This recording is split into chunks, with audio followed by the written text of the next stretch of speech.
নমস্কাৰ দীপিকা হল চেনেলটোলৈ স্বাগতম জনাইছো। আজি মই বৰা চাউলেৰে কেনেকৈ তিল পিঠা আৰু নাৰিকলৰ পিঠা বনাব পাৰি তাকে দেখুৱাবলৈ গৈ আছো। আশা ৰাখিছো ভিডিঅটো স্কিপ নকৰাকৈ চাব। চাই ভাল পালে লাইক শ্বেয়াৰ কৰিব। তেন্তে বলকচোন পলম নকৰি আমি ভিডিঅটো আৰম্ভ কৰো। পিঠা বনাবলৈ মই পিঠাগুৰি খুন্দি লৈছো। বৰা চাউলৰ পিঠা বনাবলৈ চাউলখিনি প্ৰথমতে ভালকৈ ধুই 4-5 ঘণ্টা সময় তিয়াই থব লাগে। 4-5 ঘণ্টাৰ পিছত খৰাহি এটাতে চাউলখিনি ভালকৈ টুকি থব লাগে যাতে পানীখিনি ভালকৈ হৰকি যায়। বৰা চাউল যিহেতু বহুত আঠা হয় সেইকাৰণে ভালকৈ পানীটো টুকি ল'ব লাগে। পানী হৈ থাকিলে চাউলটো খুন্দিবলৈ খুব বেয়া হয়, লাড্ডু বান্ধি বান্ধি ধৰিব। তাৰ পিছত খুন্দুতে পিঠাগুৰিখিনি ভালকৈ হেঁচি চৰিয়াত ৰাখিব লাগে। পিঠাগুৰিখিনি মই ঢাকি ৰাখিলোঁ। আমি পিছৰ ষ্টেপবিলাকলৈ আগবাঢ়ো। প্ৰথমতে মই গুড়খিনি পগাই ল'ম। এয়া মই চচটোত 1 কেজি গুড় লৈছোঁ। যিহেতু মই 1 কেজি গুড় লৈছোঁ সেইকাৰণে মই 1 কেজি গুড়ত 1 গিলাচ পানী যোগ কৰিছোঁ। এতিয়া মিঠৈখিনি গলিবলৈ দি মই পগাই ল'ম। এবাৰ মই লৰাই দিছোঁ। গুড়খিনি উতলিবলৈ ধৰিছে। গুড়খিনি ডাঠকৈ পগাব লাগিব। গুড়খিনি পগোৱা হৈছে নে নাই এটা বাটিত ঠাণ্ডা পানী লৈ আমি টেষ্ট কৰি চাম।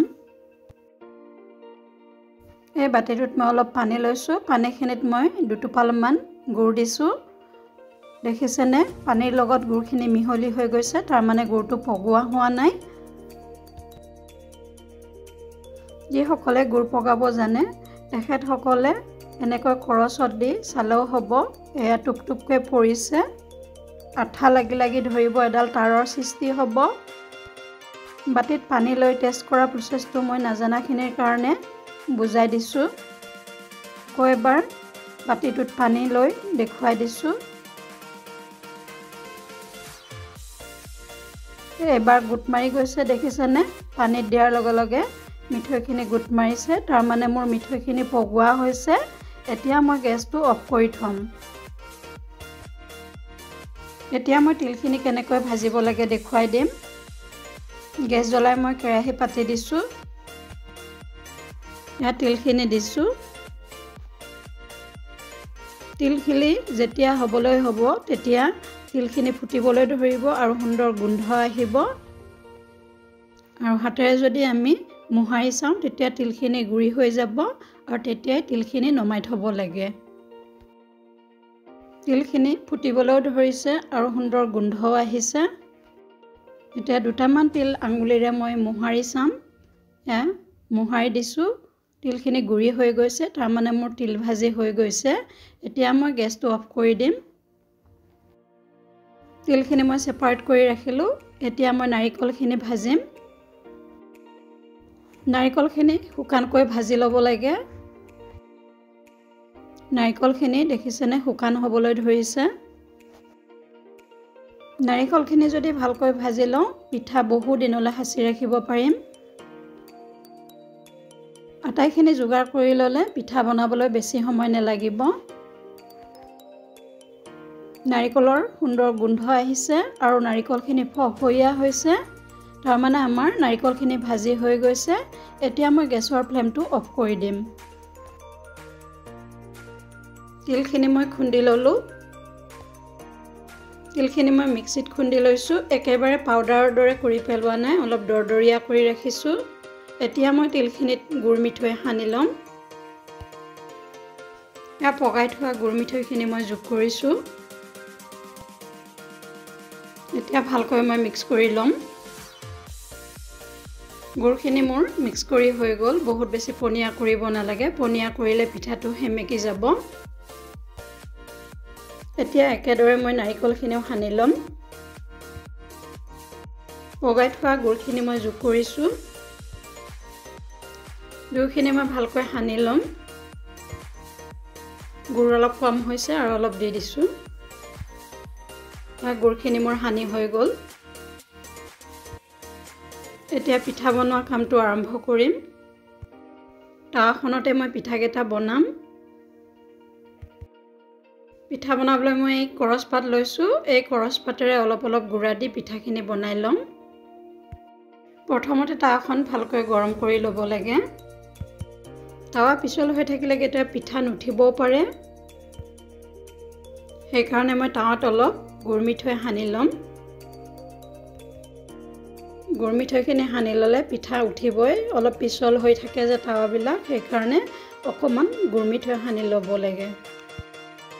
লগতে মই পিঠাগুড়ি অলপো ছটিয়াই দিছোঁ তাৱাখনত। এতিয়া কাপোৰ এখনেৰে তাৱাখন মই মুচি ল'ম।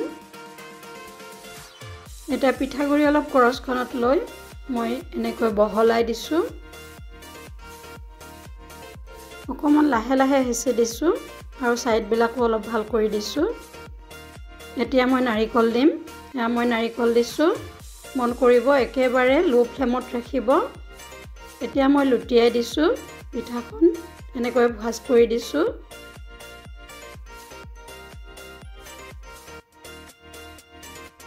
এনেকৈ চাইডে চাইডে আমি পিঠাবিলাক থৈ যাম। সেইখিনি পিঠা মচমচীয়া হ'লেহে নমাই থ'ম তাৰ পৰা। একে প্ৰচেছত আকৌ এখন পিঠা মই বনাই দেখুৱাই দিম।